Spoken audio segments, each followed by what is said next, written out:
Marble Learning Scene Nature Podcast.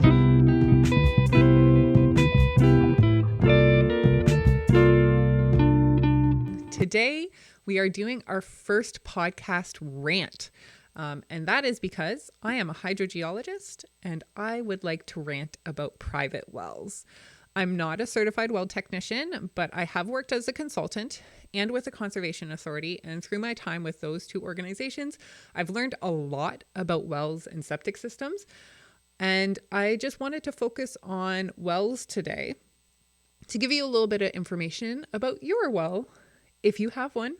So Cindy is also here with me today. She is not an expert in wells, but she is a private well owner. So she is here to learn and to ask questions if she has any.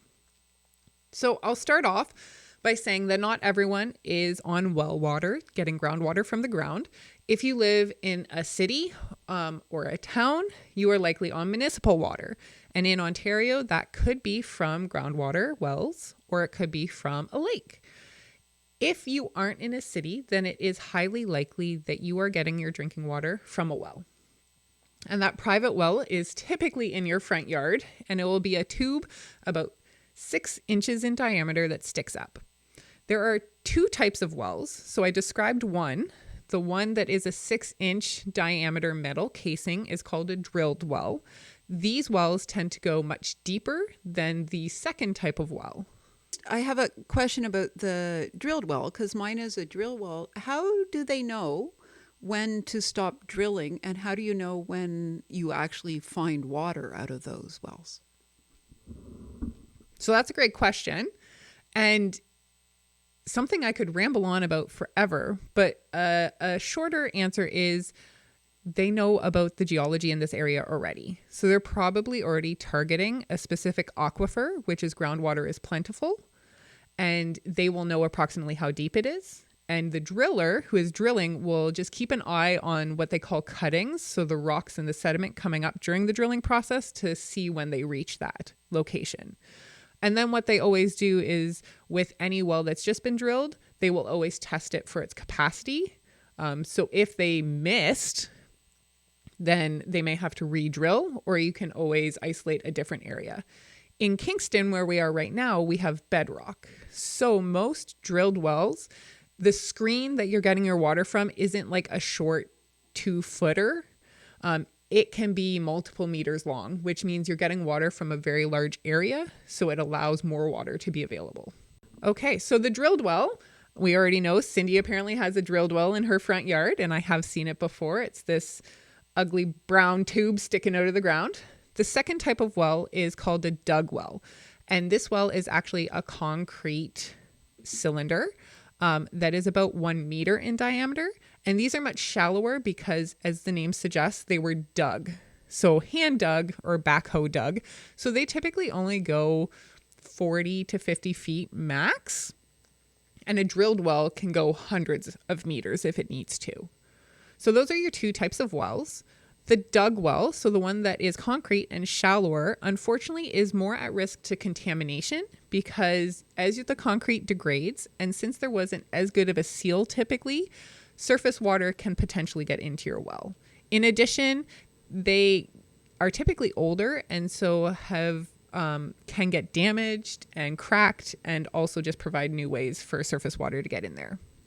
Your drilled wells, on the other hand, are recommended for, and typically the only things installed today, because they are better quality in that they are better at protecting your water from surface runoff, because they obtain your water from much deeper in the ground. So your natural geology, all those rocks and sediment and layers above where you're getting your water from, act as a protecting barrier. So in general, you can think that deeper waters are more protected and safer to drink than shallow waters. Now, of course, this is not always true. The natural world is very complex, but at the very basic level, the deeper you go, the safer your water is and the more protected from human activity, so contamination that we can have.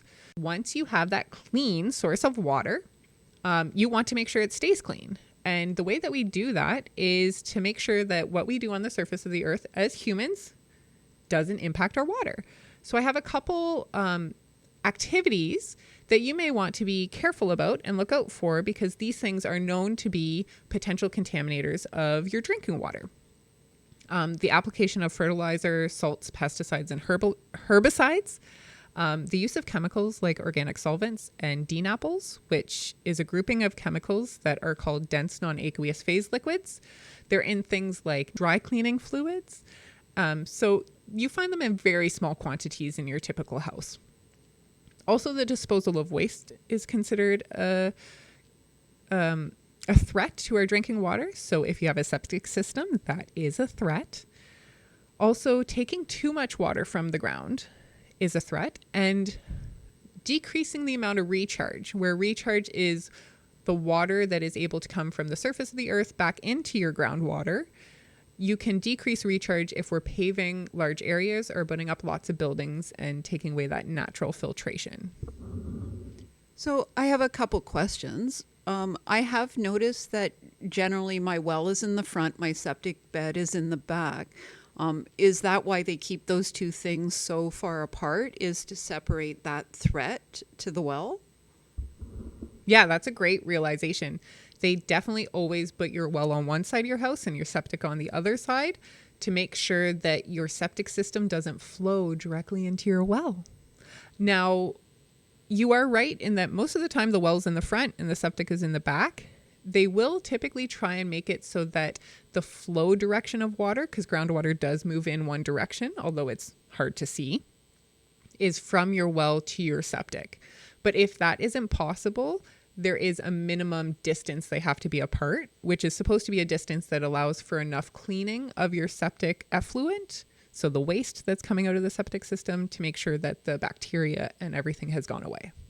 I also have a question. You were talking about chemicals in the drain or using on your lawn and that kind of stuff. I have a really deep well, or what I consider really deep. It's about 40 meters deep. Does that still affect my well water? So it can.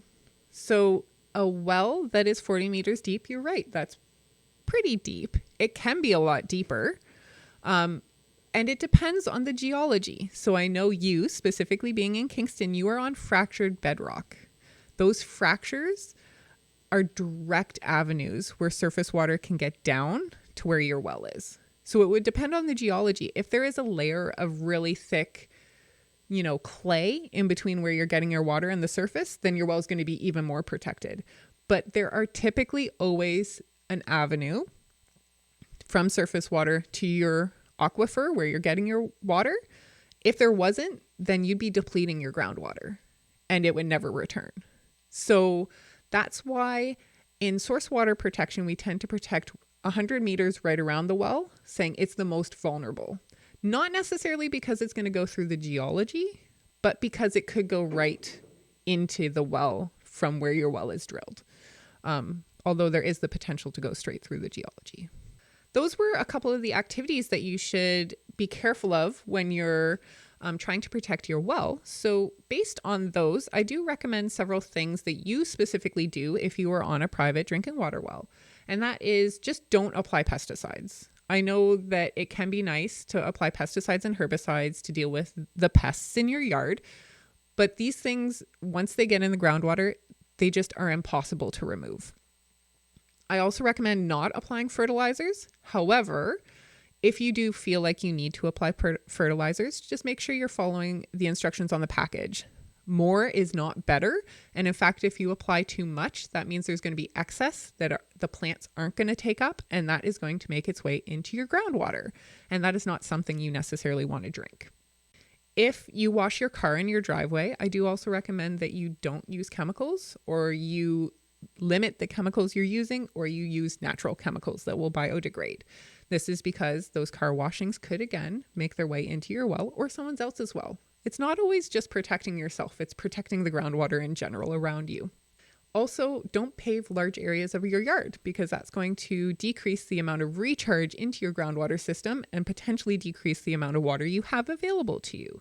If you have any chemicals, harsh chemicals that you use, maybe a gasoline can in your garage, I always recommend secondary containment. And that just basically means if that is going to spill, I mean, it would always be an accident, but there's this secondary container that's going to catch it. So basically just a tray underneath your gasoline can. And then you're going to make sure that that doesn't get out into the environment.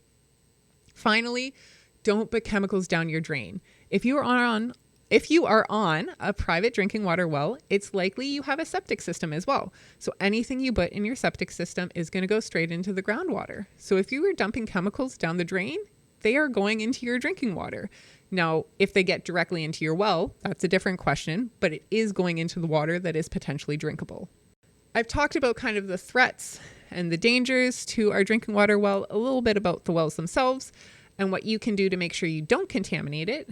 But the well itself, I have a couple tips and things that you can pay attention to make sure that your well is safe and stays in good condition. If you have a well in your yard, you cannot put anything around it. So you can't cover it and, obscure that kind of eyesore. It has to stay open and isolated so that it's easily accessible. It should also have elevated soil around it. So that means there should be a slight mound and it shouldn't be in a divot or in a low depression.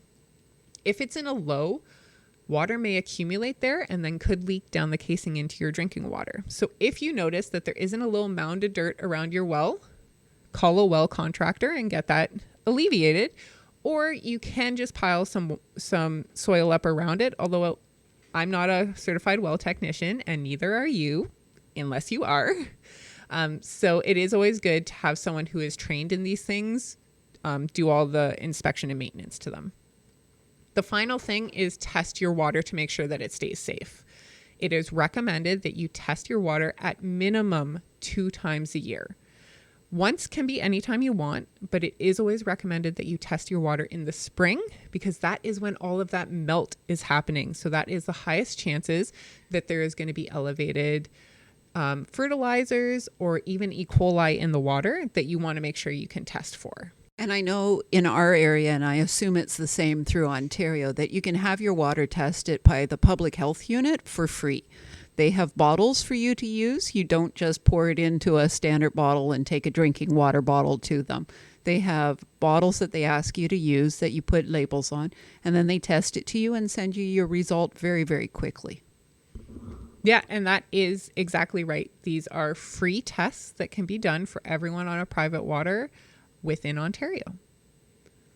I could personally keep going and going and going, tell you so much about groundwater and drinking water and your well, but I am going to stop there. Basically, knowing a little bit about your well is good. It's going to make sure that you keep you and your family and your community safe, and you keep your water safe for future generations. If you do have any specific questions, please let me know in the comments, and I will try my best to answer those.